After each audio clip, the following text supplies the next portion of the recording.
Bien, acá estamos de nuevo en Dar Vuelta al Viento y debería ser, antes de meternos de lleno en el tema de la guerra del Paraguay que nos ocupa, y guerra que es importante darse cuenta que sirve tanto para el tiempo de la guerra del Paraguay del siglo XIX como para analizar las guerras que se están dando hoy día, que tienen los mismos objetivos.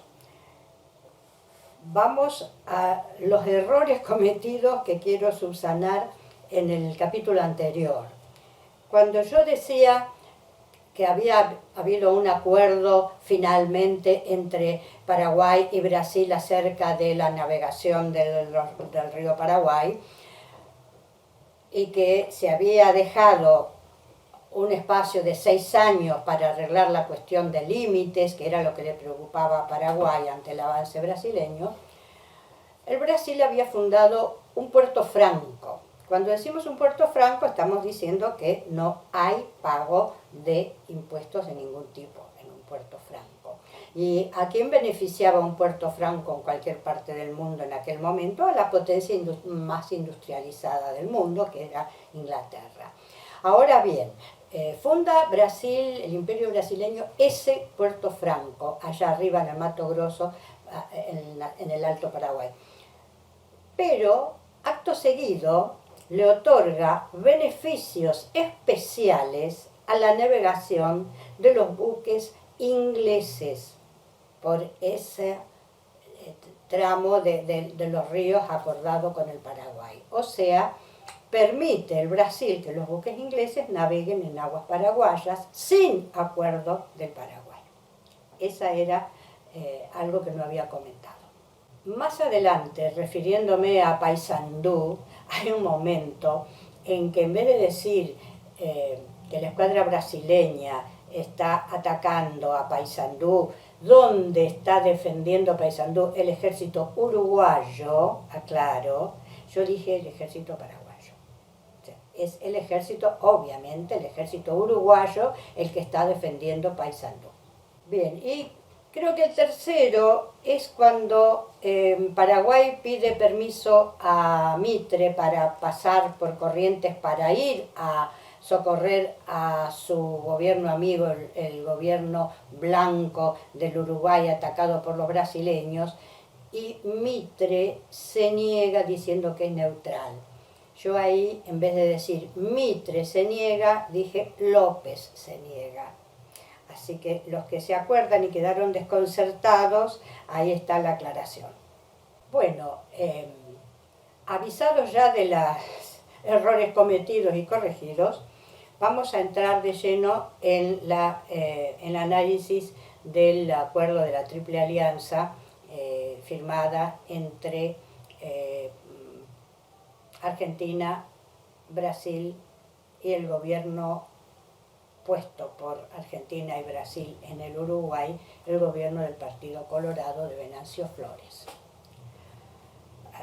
En estas negociaciones de acuerdos y en estas negociaciones que se hacen aquí en la Argentina, en esta última parte, ha participado el representante del gobierno inglés, Thornton.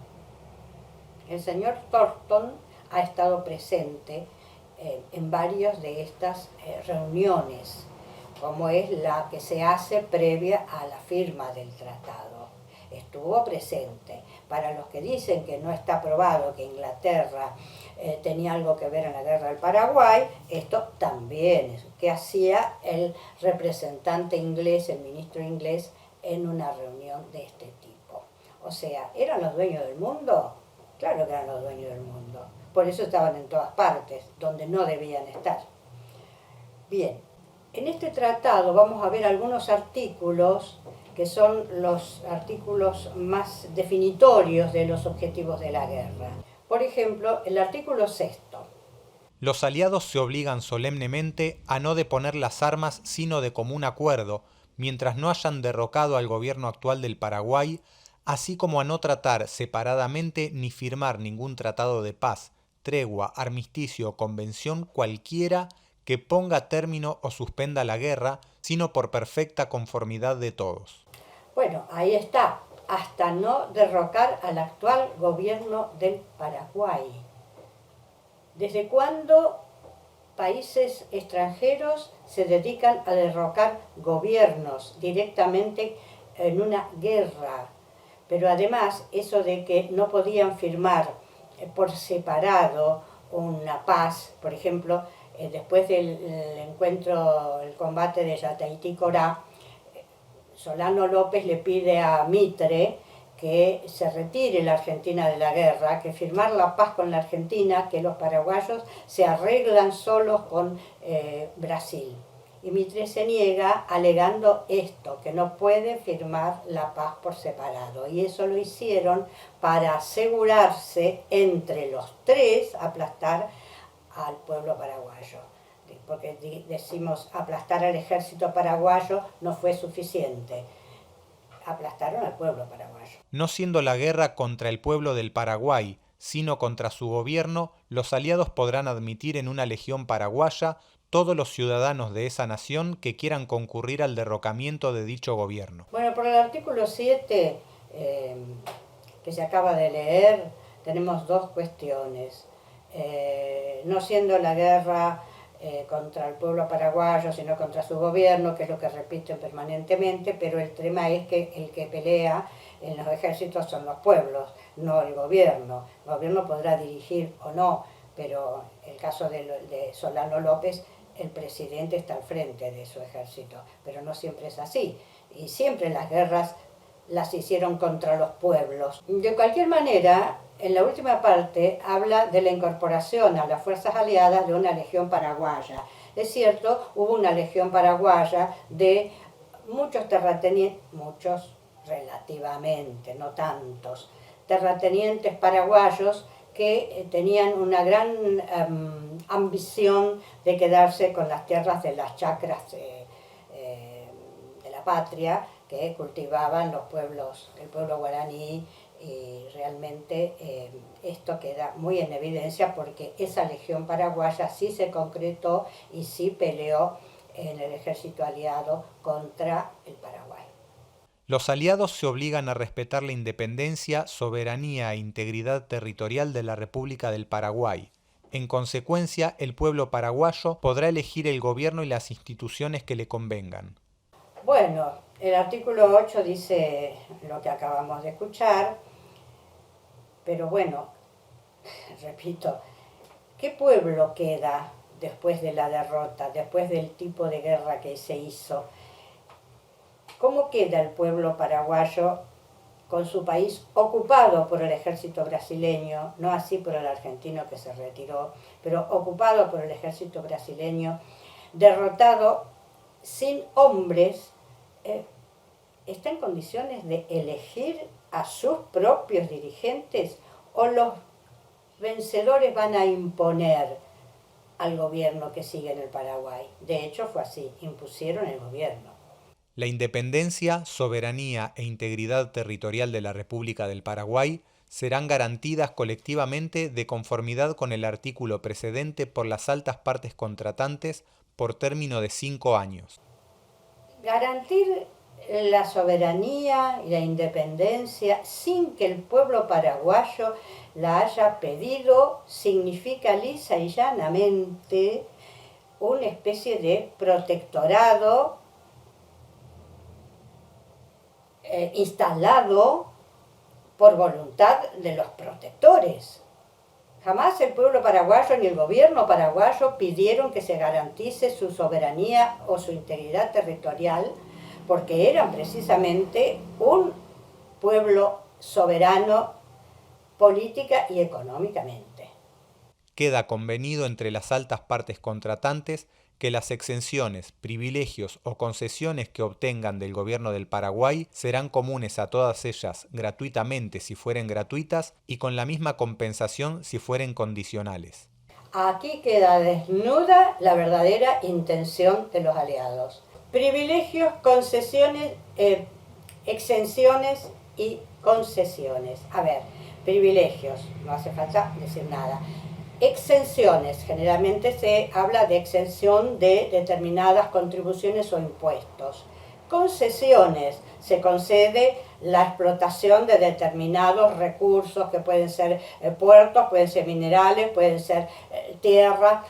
Bueno, entonces, ¿qué hace este artículo acá? Si era para derrocar al gobierno tirano del Paraguay, como hablaban todos los medios de la época y los mismos Mitre, Sarmiento, etc. Acá está clarísimo que van por los recursos del Paraguay, que van por la soberanía y por para terminar con esa economía independiente y ese país en desarrollo independiente que era el Paraguay. Derrocado que sea el actual gobierno del Paraguay, los aliados procederán a hacer los arreglos necesarios con la autoridad constituida para asegurar la libre navegación de los ríos Paraná y Paraguay, de manera que los reglamentos o leyes de aquella república no obsten, impidan o graven el tránsito y navegación directa de los buques mercantes y de guerra de los estados aliados que se dirijan a su territorio respectivo o a territorios que no pertenezcan al Paraguay. Bueno, está tan claro que lo que siempre habían perseguido, que era la libre navegación de los ríos sin pagar ningún impuesto, contrabandeando también, porque hay que decirlo, esto del tema del contrabando siempre fue un tema muy, muy grave, desde el tiempo de los virreinatos y los españoles contrabandeaban, incluidos los virreyes, perfectamente con los productos ingleses y franceses, pero desde hacía 2 o 3 siglos. Por lo tanto, este tema queda bien clarito expuesto, que lo que quieren es la libre navegación de los ríos, que lo que no está de acuerdo en otorgar para proteger su producción el Paraguay. Los aliados exigirán de aquel gobierno el pago de los gastos de la guerra que se han visto obligados a aceptar, así como la reparación e indemnización de los daños y perjuicios. Esto es terrible, porque antes habían dicho, la guerra es contra el gobierno del Paraguay, no contra el pueblo. ¿Y quién pagaría los gastos de la guerra? Porque acá el Paraguay tuvo que pagar los gastos íntegros de la guerra a los 3 aliados. No solamente gastos de la guerra, indemnizaciones por daños. El Paraguay pagó a nuestro país hasta 1920 y el gobierno de Irigoyen dio por condonada, dio por pagada la deuda porque la consideró indecorosa. Más allá, otro gobierno, el de Perón, le devolvió al Paraguay los trofeos de guerra que guardaba nuestro país. Con lo cual hay un reconocimiento por parte de 2 gobiernos argentinos, los únicos que se ocuparon de la soberanía con respecto a lo que fue esta guerra en el Paraguay. A fin de evitar las discusiones y guerras que las cuestiones de límites envuelven, queda establecido que los aliados exigirán del gobierno del Paraguay que celebre tratados definitivos de límites con los respectivos gobiernos bajo las siguientes bases. La República Argentina quedará dividida de la República del Paraguay por los ríos Paraná y Paraguay, hasta encontrar los límites del Imperio del Brasil, siendo estos en la ribera derecha del río Paraguay, la Bahía Negra. El Imperio del Brasil quedará dividido de la República del Paraguay en la parte del Paraná por el primer río del Salto de las 7 Caídas, que es el Ligurey, y desde la boca del Ligurey y su curso superior hasta su nacimiento. En la parte de la ribera izquierda del Paraguay, por el río Apa desde su embocadura hasta su nacimiento, en el centro, desde la cumbre de la sierra de Embaracayú, las variantes del este perteneciendo al Brasil y las del oeste al Paraguay, y tirando líneas tan rectas como se pueda de dicha sierra al nacimiento del Apa y del Ligurey. Bueno, por este artículo 16 que acabamos de escuchar, por fin se acuerdan los límites que siempre Paraguay pidió al Brasil, hacer un acuerdo de límites. Lo que pasa que ahora, vencido el gobierno de López, acá no hay Paraguay que pueda reclamar. Por lo tanto, los aliados le piden por este tratado, se suponía que los aliados ganaban la guerra porque ese era el objetivo, era destruir totalmente y no terminar la guerra hasta que quedara destruido el Paraguay. Ahora sí pueden imponer lo que pedían en este artículo 16. La Argentina pedía todo lo que se conoce como la región del Chaco, que iría en aquel tiempo desde el río Bermejo hasta Bahía Negra, o sea, todo lo que es el Chaco paraguayo. Chaco es una amplia región que abarca Bolivia, Paraguay y Argentina, siendo hasta ese momento el límite nuestro el río Bermejo. Y le pedíamos prácticamente la mitad del Chaco, más que la mitad, le pedíamos todo el Chaco. Y Brasil, como acaba de leerse, le pedía 1/3 de su territorio, entre el norte y el sur por los ríos Apa y Blanco, por el este, el oeste, las sierras y el río Iguurey. Es 1/3 del territorio. Dicho sea de paso, desde ahora ya podemos decir que Brasil efectivamente se quedó con ese 1/3 del territorio del Paraguay, y la Argentina, la guerra terminó durante ya la presidencia de Sarmiento, porque la guerra termina en el 70 y Sarmiento es presidente desde 1868. Sarmiento decide someter el litigio, que nunca lo había habido, al gobierno de Estados Unidos, y el presidente Haley otorga a nuestro país el territorio comprendido entre el Bermejo y el Pilcomayo, o sea, lo que es ahora la provincia de Formosa.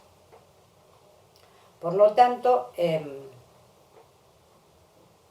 los aliados, está claro que consiguieron los territorios, no tanto la Argentina, pero Brasil consiguió el territorio que pretendía. Este tratado quedará secreto hasta que el objeto principal de la alianza se haya obtenido.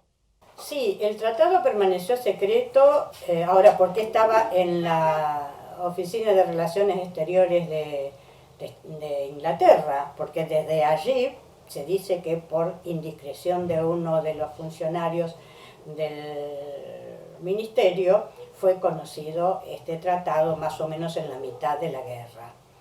Y efectivamente este tratado, como tantos otros que se hacen, que o se conoce la letra grande y no la chica, o bien permanecen secretos hasta que alguien o algún historiador los ponga en evidencia. Bien, esto fue el Tratado de la Triple Alianza. Está clarísima la intención de los aliados, del pobre Uruguay arrastrado, digamos, a esa guerra en forma infame, y también nuestro país, porque oleadas, ya dijimos, oleadas de montoneras se levantan en el norte del país contra la guerra, y hay un momento en la guerra que Mitre tiene que volver, creo que en 1868 tiene que venir a ponerse al frente, a dirigir, no ponerse al frente, a dirigir la guerra contra estas montoneras del norte que se oponían tanto, especialmente Felipe Varela, que va a dar su famoso manifiesto a las naciones americanas ya desde Bolivia. A esto nos referiremos en la próxima entrega.